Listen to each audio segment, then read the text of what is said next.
So Japreza vazviita zvekare. Japreza vaonekwa zvekare vachikumbira imwe motokari kana kuti rubatsiro kuna seWicknell Chivhayo. Vanyora composition zvikanzi makasikwa mune ruoko rwakatambanuka, ruoko runoraramisa nherera, shirikadzi nevanotambura. Kumberi kwenyu hakuna mutorwa, kune vana vaMwari. Naizvozvo muri chikomborero chenyika ino, nekuti hatisakamboona rudo rwakakura kudaro.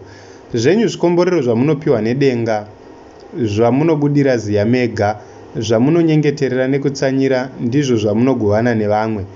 Munenge rwizi rwakakura runoti rukazarisa runofashukira ruchipa mvura kune dzimwe nzizi, kunge muti unoti kana wakaremberera nemichero unodonhedza mimwe kuti iraramise mhuka, shiri navanhu. So composition yacho yakarebesa, and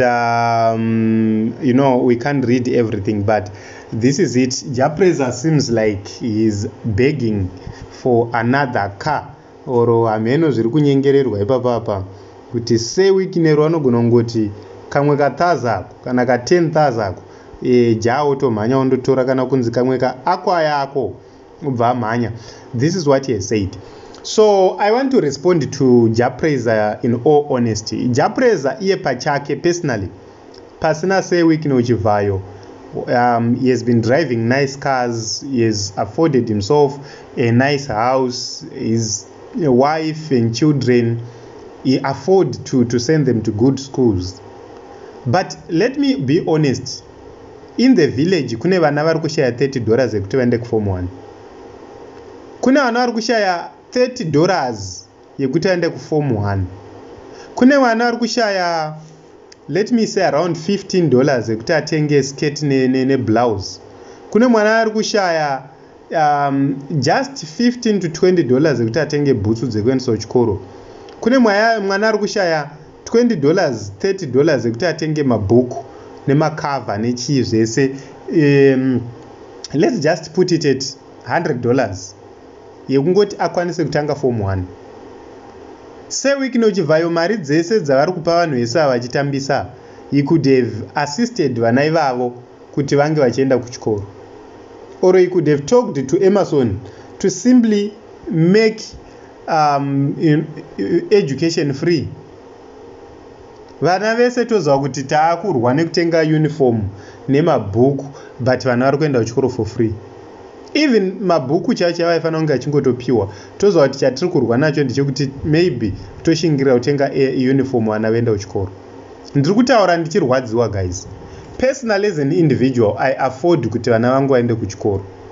But kune vana vari muvillage vasiri kuafforda. Zvinhu zvakaomera munhu wese. Things are difficult this year. And kudhara taipa ma-scholarships. We could pay fees for such children.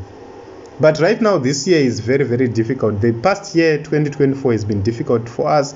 And 2025, taritanga zvakaipa. We are not affording to pay fees for those children, which means they are stuck.